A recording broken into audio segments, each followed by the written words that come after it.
যারা b.ed নিয়ে পড়াশুনো করছো তাদের জন্য এই ভিডিওটা।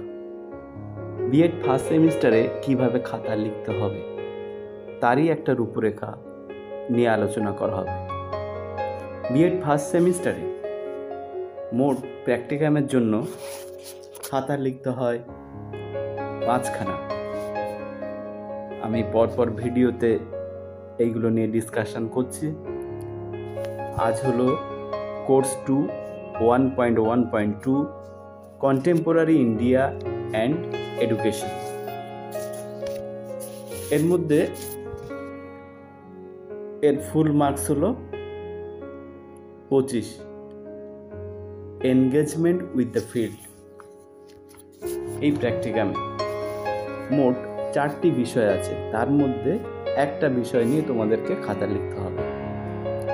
আমি যেটা নিয়ে আলোচনা করব, critical analysis of different committees and commissions on education.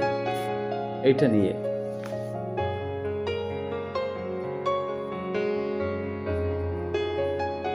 এর কন্টেন্টটা কি হবে না, conceptual literature, characteristic of a person, observation, classification, guidelines for the activity, observation, conclusion. প্রথমে কনসেপচুয়াল লিটারেচার। 1947 সালের 15 আগস্ট ভারত স্বাধীনতা লাভ করে। স্বাধীনতার পর ভারত সব রকম সরকার কিছু সিদ্ধান্ত বা নীতি কমিশন গঠন করে। ভারত স্বাধীনতা অর্জন করার পর যে সমস্ত সিদ্ধান্ত নিয়েছিল তার মধ্যে অন্যতম ছিল রাধাকৃষ্ণনের নেতৃত্বে 1948 সালের নভেম্বর মাসে বিশ্ববিদ্যালয় কমিশন গঠন, শিক্ষা বিস্তার এবং নতুন জ্ঞানের অবিরাম অনুসন্ধান, জীবনের অনুসন্ধানের অবিরাম প্রচেষ্টা, সমাজের পেশাগত প্রয়োজন মেটানোর জন্য বৃত্তিমূলক শিক্ষার সুযোগ প্রভৃতি ভারতীয় বিশ্ববিদ্যালয়ের প্রধান কাজ। আমরা যদি কেবলমাত্র বৃত্তিমূলক ও কারিগরি শিক্ষার ব্যবস্থা করি তাহলে সমাজের পরিবর্তন আমরা চেষ্টা করি তাহলে আমাদের অন্তরায় শুকিয়ে যাবে। তাই শিক্ষিত ব্যক্তিদের মধ্যে মূল্যবোধ ও আদর্শটা গড়ে তোলা দরকার, যার ক্ষেত্রে শিক্ষাক্ষেত্রে কিছুটা পরিবর্তন আসবে। বিভিন্ন দিকের পথ চালনা একটি সঙ্গতিপূর্ণ প্রয়োজন মেটানোর জন্য বিশ্ববিদ্যালয় স্থাপন করা হয়। Conceptual background.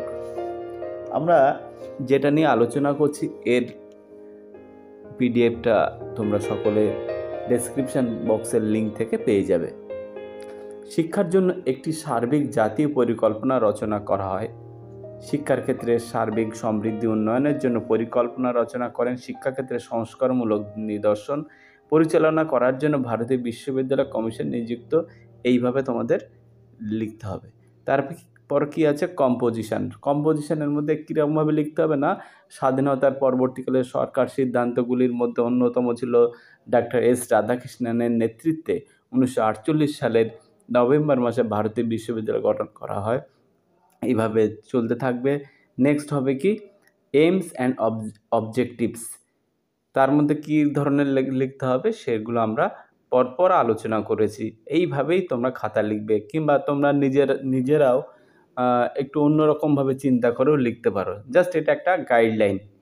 তারপরে স্কোপের মধ্যে কি থাকছে, ভারতীয় বিশ্ববিদ্যালয় কমিশন 1948 থেকে 49 যেসব বিষয়ের উপর গুরুত্ব আরোপ করেছিল সেগুলো ছিল বিশ্ববিদ্যালয় শিক্ষার লক্ষ্য, পাঠ্যক্রম, শিক্ষার বাহক, শিক্ষক শিক্ষিকা ও শিক্ষার মূল, গবেষণা, ছাত্রদের আবাসন ইত্যাদি ইত্যাদি। গাইডলাইন্স ফর দ্য অ্যাক্টিভিটিসের মধ্যে থাকছে এগুলো। কনক্লুশন থাকছে, তারপর রুরাল ক্লারিফিকেশান থাকছে, কারিকুলাম থাকছে, ইন্ট্রোডাকশানের মধ্যে ভারতীয় বিশ্ববিদ্যালয় কমিশন ভারতীয় বিশ্ববিদ্যালয় সম্পর্কে আলোচনা করেছে। তারপরে লিখতে হবে অ্যানালিসিসের পরে থাকছে মেরিটসের পরে থাকে ডিমেরিটস। যেগুলো সুবিধা, সুবিধা যেগুলো, আর ডিমেরিটস মানে অসুবিধা। তারপর লিখতে হচ্ছে প্রেজেন্ট রেফারেন্স থাকছে, রুরাল ইউনিভার্সিটি, ইন্ট্রোডাকশান থাকছে, ইন্ট্রোডাকশান অ্যানালিসিস সেটা নিয়ে এর আবার মেরিটস মানে সুবিধা, তারপরে এমেরিটস, ডিমেরিটস অসুবিধাগুলো কি থাকছে সেগুলো নিয়ে ডিসকাশন করতে হবে।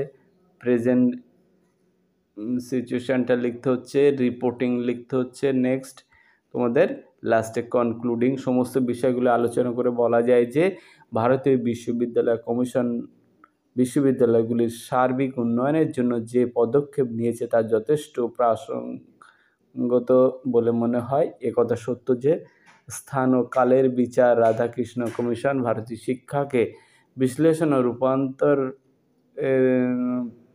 আনা হয়েছে। এতে ডক্টর রাধাকৃষ্ণন ভারত গঠনের স্বপ্ন সার্থক হয়। তবে যেখানে উচ্চশিক্ষার সমস্ত দিক থেকে সুবিধার কথা বলেছেন তা এখনও পর্যন্ত বাস্তবে রূপায়ণ করা সম্ভব হয়নি বলে আমার মনে হয়। এইভাবে তোমাদের খাতা লিখতে হবে। এই তোমরা আগেই বলেছি ডেসক্রিপশান বক্সে এর লিঙ্ক পেয়ে যাবে, এখান থেকে ডাউনলোড করে নিতে পারো। তাহলে আমরা পরবর্তী ভিডিওতে আমরা আলোচনা করব পরবর্তী যে আমাদের অংশটা আছে সেটা নিয়ে। এইভাবে আমরা বিএড ফার্স্ট সেমিস্টারের খাতা কিভাবে লিখতে হয় সে সম্বন্ধে একটা আইডিয়া পেয়ে যাব। সঙ্গে থাকো। Thank you very much.